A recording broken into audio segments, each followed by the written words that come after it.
Hi, this is Jen Rubin, and this is Jen Rubin's Green Room. We've had another interesting week in New Hampshire. Once again, Donald Trump proved that he is the undisputed head of a fascist movement that has taken over the Republican Party. He won the primary handily, but Nikki Haley did respectably. She came within 11 points, so for now she remains in the race. But, and this is a big but, when you look at independent voters who turn out in very large numbers in New Hampshire, Trump only got 37% of those voters.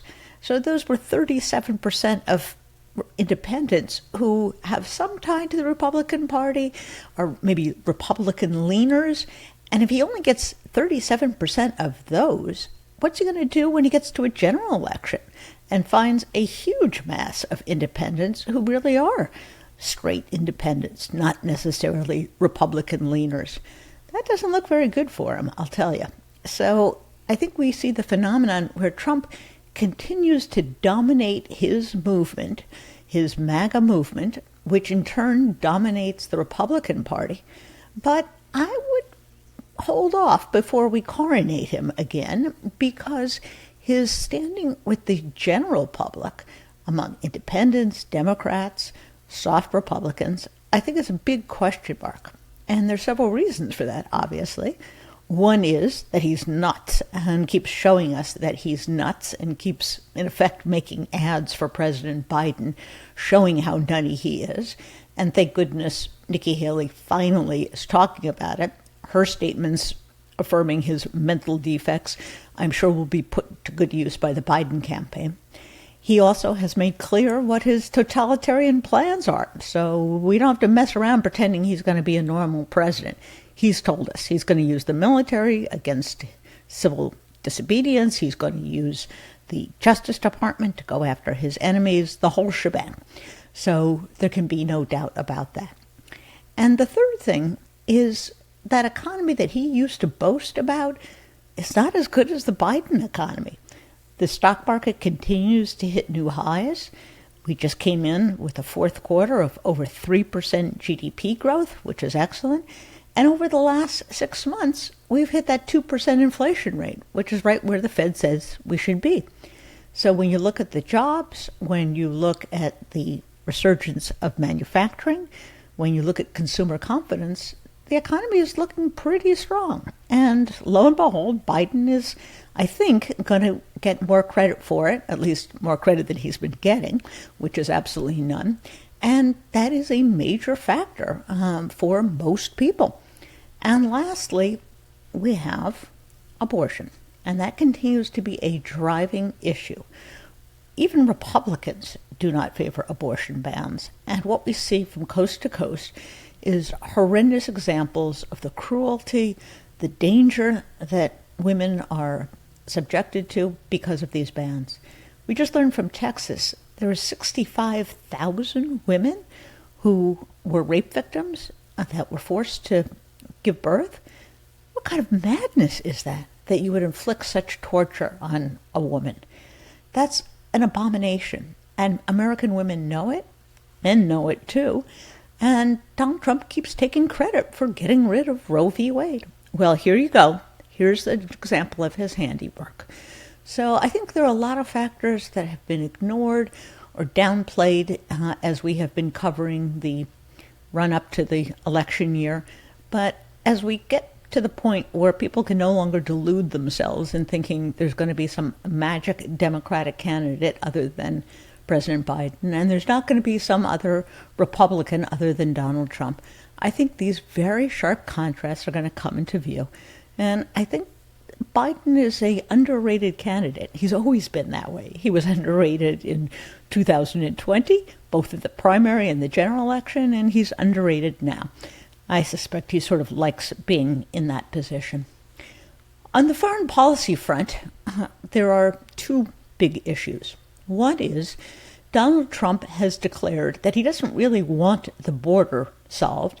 Therefore, the deal to combine the border with aid to Israel and aid to Ukraine is up in the air. Well, even for some Republicans, this was appalling. Mitt Romney, Tom Tillis spoke out against it. And as Liz Cheney said, this was a new level of cynicism, even for the Republican Party. They'd rather have these issues, they'd rather have Putin win than give Donald Trump problems in the general election. This is crazy stuff, but that's who they are. This is part of a cult. They're not patriots, they're not good Americans. They lust for power, they lust for advancement, and as a result, they're more than willing to harm America and then run on the harm that they have inflicted. Well, perhaps they were a little too vocal about that, and they have undercut their own scheme. We'll have to see whether they are shamed now into doing something. So, as we sit here on a Friday, I think there's a lot to be optimistic about. Yes, Donald Trump is going to get his nomination, but at the same time, I think there's a great awakening in the public at large and in the media about what an absolute menace he is. And oh, by the way, today was the day that they wrapped up testimony in the E. Jean Carroll case. And this is a reminder that Trump's friend is not the Justice Department, is not the justice system, is not judges, is not juries. He's already been held liable once for, as the judge euphemistically put it, raping a woman. He has been convicted of that in a civil court case, not a criminal case. So they found him liable for that, and they found him liable for lying. So a adjudicated liar and rapist. He now comes before a second jury, which is considering his efforts to lie about this while he was president, and he will be awarded, or she will be awarded rather, additional compensatory and most likely punitive damages that could run into the millions or tens of millions of dollars. And Donald Trump cannot sit there and hear the truth. When the lawyer for E. Jean Carroll was summing up, he had to stomp out of the courtroom because he can't bear to be told the bad things that he did. Well, I got news for him. He's going to have to sit through criminal trials. And he can't leave the courtroom. He can't stomp out. He can't have outbursts. So it's going to be really interesting to see how he holds up in a criminal case when the facts, the witnesses, the evidence are laid out in front of juries and his guilt is established. That is going to be a new experience from him. Because after all, he's always been able to spin and lie and bully his way through situations. But thank goodness the rule of law still means something in the United States. And I think we come back to that. Donald Trump's greatest crime was to betray the Constitution, was to refuse to hand over power.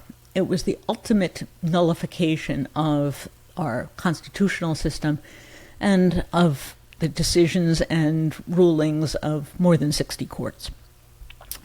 That was his central flaw, that he thought he could get away with anything. He would stand on Fifth Avenue, shoot someone, and not be punished. In this case, the victim was the Constitution. Well, he didn't get away with it then, and I think one of the reasons that he has been so unhinged of late is because he's spending more time in courtrooms. He's spending time in the New York courtroom in a state case in which they're pursuing him for having inflated his financial holdings. And of course, he was sitting intermittently in the second E. Jean Carroll case. And so when you see him crossing his arms and frowning and garumphing and having these little outbursts in court, just remember, we're going to see a lot of this come next month, and the month after, and the month after that, as he is forced to come to court, and eventually will have to face a jury, most likely in 2 cases this year, the New York case of business falsification, and also the January 6th case. So if it gives you pleasure to see him forced to sit there and hear the truth, you're going to be delighted by the events later in the year. So in the meantime, keep faith, get out and vote, get out and register to vote, give money and time to causes you believe in, and don't yet bet on the American democratic system going down the tubes. I have hope. You should too.